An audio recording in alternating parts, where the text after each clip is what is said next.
बिस्मिल्लाहिर्रहमानिर्रहीम अस्सलाम वालेकुम वरहमतुल्लाहि वबरकातुहू।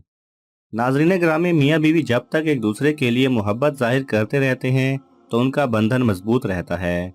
शादी के कई साल बाद भी मियाँ बीवी के लिए ज़रूरी होता है कि वो एक दूसरे को यकीन दिलाते रहें कि वो अपने साथी से कितना प्यार करते हैं और उसकी कितनी परवाह करते हैं। सच्ची मोहब्बत करने वाला शख्स सिर्फ अपने जीवन साथी की खुशी चाहता है, इसलिए वो सिर्फ उस वक्त अपने जीवन साथी से मोहब्बत का इजहार नहीं करता जब उसका अपना दिल चाहता है, बल्कि उस वक्त भी मोहब्बत जाहिर करने की पूरी कोशिश करता है जब उसे महसूस होता है कि उसके जीवन साथी को मोहब्बत की ज़रूरत है।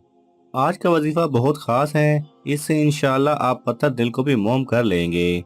अगर किसी से जायज़ मोहब्बत करते हैं या शोहर अपनी बीवी के लिए और बीवी अपने शोहर के दिल में मोहब्बत पैदा करना चाहते हैं, अगर किसी इदारे में नौकरी कर रहे हैं, वहाँ का मालिक सख्त है, तो उसका दिल नरम करने के लिए ये अमल बहुत मुजर्रब और आजमूदा है।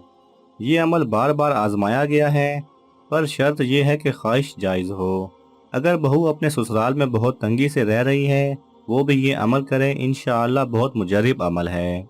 अपनी ज़ुबान तालू के साथ लगाकर अपना मुंह बंद करके 3 मरतबा सूरह कुरैश पढ़नी है और उस लड़के या लड़की का तसव्वुर करके। इंशाअल्लाह इस अमल की बरकत से पत्थर दिल को भी मोम कर लेंगे, उसके दिल में मोहब्बत पैदा कर लेंगे।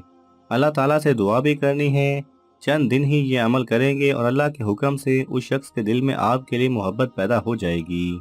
आपके इसमें 2 से 3 मिनट भी नहीं लगेंगे और इसका रिजल्ट इंशाअल्लाह बेइंतहा फ़ायदा मंद होगा। अगर आपको ये वीडियो पसंद आए तो इसे लाइक और शेयर कीजिए। किसी भी किस्म के सवाल और इजहार राय की खातिर कमेंट्स कीजिए और मज़ीद ऐसे दिलचस्प वीडियोस देखने के लिए हमारे चैनल को सब्सक्राइब करें और साथ में बने बेल आइकन पर लाजमी क्लिक करें।